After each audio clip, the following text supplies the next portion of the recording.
off after his blue, and they're kind of caught in the crux of it, Blank. I think Kara not long for this one. I mean, they did. How do we move knife from here? Because I think that they're likely not taking a win back of this one, and it is more checkmate on their side of things right now. Regnum Kaya pushing over towards the bridge. Actually, unironically, a very good position. Looks bad. He's pretty good. I mean, yeah, right now, it is brilliant cover, brilliant hard cover. The downside is that our rate are sort of just around the corner. Could be difficult if nades start to pour on through. In the meantime, this northwest side is getting treacherous. DRX moving on through, and Alpha 7 clashing with them. They stayed back from the fight for quite a while. They moved all the way out to Zaki on a wide rack from the Povka, and now they're starting to push towards the circle. Kara spreading out in a line behind them might prove to be a difficult obstacle, and Obscure going down means DRX are starting to turn the tides, despite a second knock found as well, and really not too much damage seen in response towards DRX. I mean, that's one way to do it, right? Is if you can't quite see your target, just blindly spray through the smoke, and typically gets the job done. I think for Kara, they're so far on the outside of the circle that it was only a matter of time before this started to happen. DRX still trying to put the pain on over towards Alpha 7. Grease out, moving off in the distance. Tanky gets taken down. Quick jump into the vehicle from DRX. Can't say slightly low, but is healing. I do think for Regnum Kari, it's not actually that bad between them and R8, because the chances, right now at least, I think the chances that R8 leaves box in the relative safety of those outside windows right here to take shots or nades down towards Regnum Kari are very slim. I think for Regnum Kari actually working pretty well in tandem with R8. Ooh, Ragnarok doing a lot of work for Geeke there as well on the northeast side. IQ cut down. Still going with a little bit more gas in the tank, but you don't imagine that they've got too much more for Orangutan. It is going to be a difficult move now with one player left. Marso's in as well, but he's taking fire from across the way. I think that's Thundertalk. I think that may be Regnum Kaya if they step up on that south side that they've managed to move out for an outpost with. Loxy, I mean, he spotted this cross. This is, a nice little pick up there. A little bit too bold from Loxy, in fact. There's R8 spotting on an off angle. Don't really know why he pushed out so far. He wants to take down the straggler there from Orangutan, but it's not meant to be. The Xavier, do you remove Mamples? Only 4 elims this game. Be taken down. Virtus Pro currently playing on the bridge alongside on that western edge, but Ulf has something to say about Aaron here. This team's actually really quite strong. I think that we haven't seen all that much out of Ulf recently, but Aaron does get clipped by the circle, and like you say, in stage 4 here will start to hurt quite a bit more than a zap, more like a proper taser on that side of things. Yeah, he gets flushed out as well. Couldn't quite make it. Couldn't quite make the run. Ulf now a player down, not ideal, but they're on the Kobe. They way which is their advantage. It's going back up to that northern side Blank that gives the position for DX on the buildings a bit of potential here, and they were able to a lot of that area and play that ridgeline potentially further towards the south. This could be a pretty solid spot moving forwards for DX. His lead that is going to be difficult. No one really has on the north, so maybe that's going to give them an opening. It's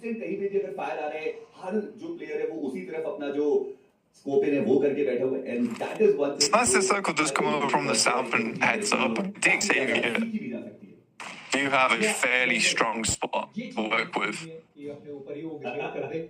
They're trying to remove GS. GS3 on the back side of this building. They're being very vigilant clearing this one out, by the way. It's only 2 players. I mean, they have to be one to wrap around towards that north side. 2 good grenades, but no dice on that. Broken crawling back to Sakura. Find this res. Jafar not quite in position, and a big nade from Tony K gets that knock and almost immediately gets the flush there. Well, nicely found. Sakura gets that res. The coastline here and into the waiting arms of R8 of Regnum Kaya. Mormon makes first approach and will get immediately backed off the angle. I think Marso's chiming in there as well. This is a really difficult rotate for Irina. I'd be surprised if they make it unscathed. If they can regroup on Mormon, sure. But I'll have to wait and see. Like you say, it's a tough rotate for them to make. Wolves now wrapping on DXavier on that northwest side. Let's see if DXavier are able to hold them off down the line of shields. It's a pretty good regroup.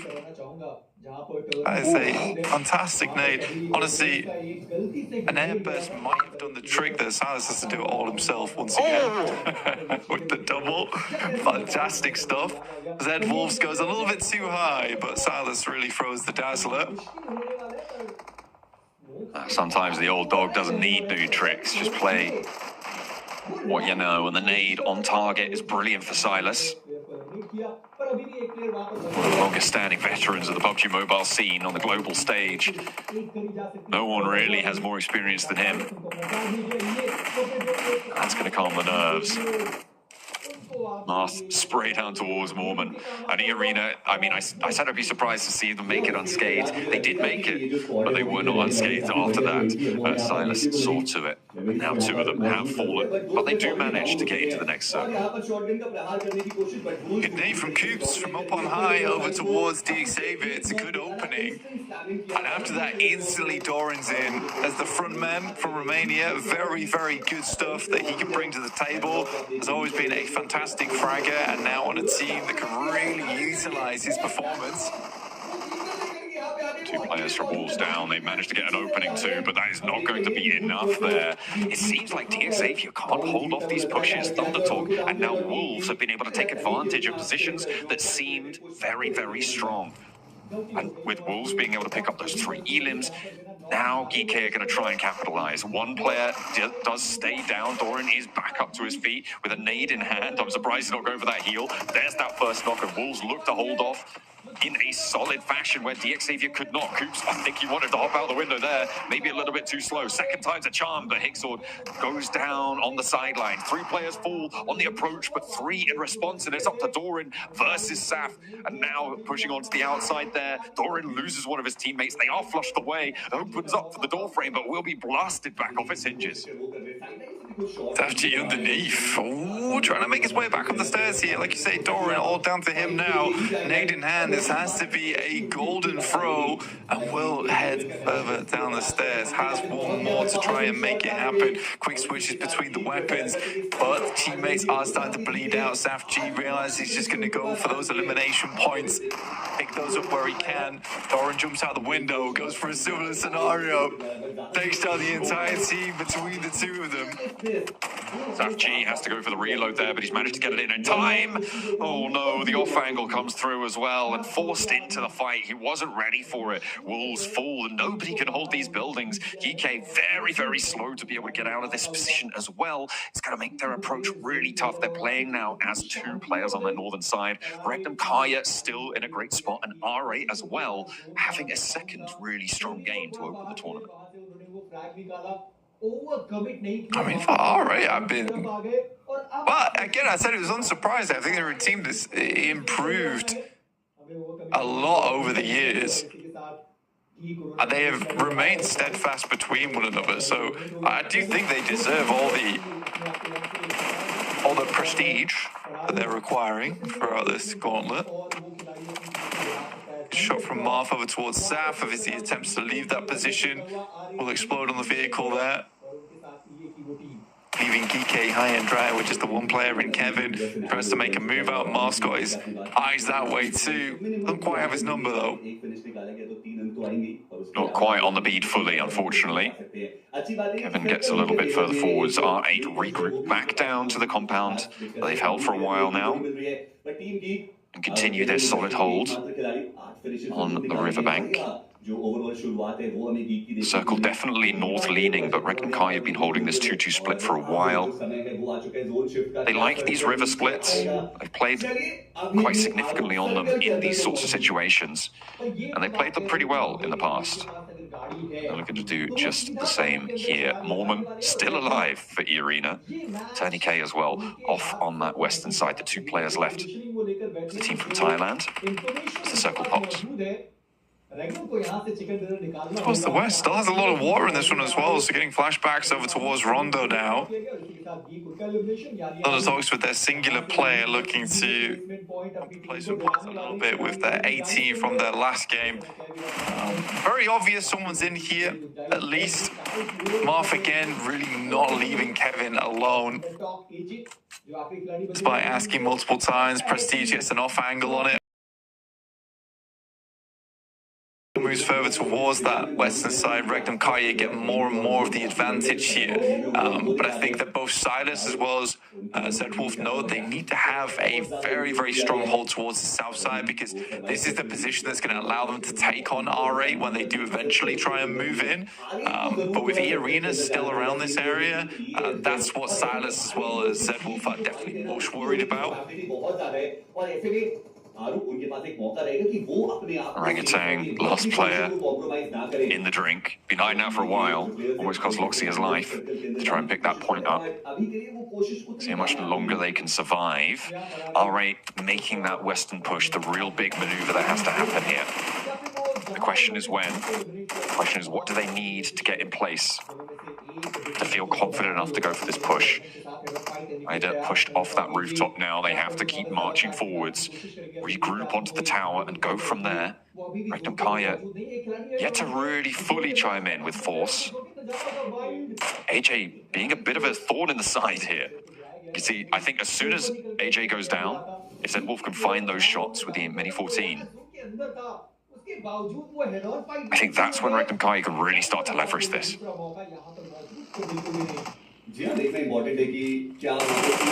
Alright, moving out, but Wild immediately finds the first shots on that one, which is a good pickup.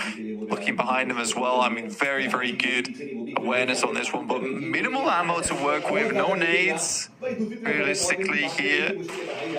Orangutan is still holding strong. R8 just about to get themselves in a position to start sending nades, but Wild 7-9 out of the smokes now as E-Arena looks to move across. How is he not down? Goodness me. Oh dear, Tony K takes a lot of damage as well, and it is going to be maintained on that south edge. Regnum Kaya now playing with 2 on that south side. Don't go down as well. A knock there would have been really nasty for them, but they keep it going. Loxy close to Marth, close to Ida, close to Prestige. Orangutan still just with their solo representative as well.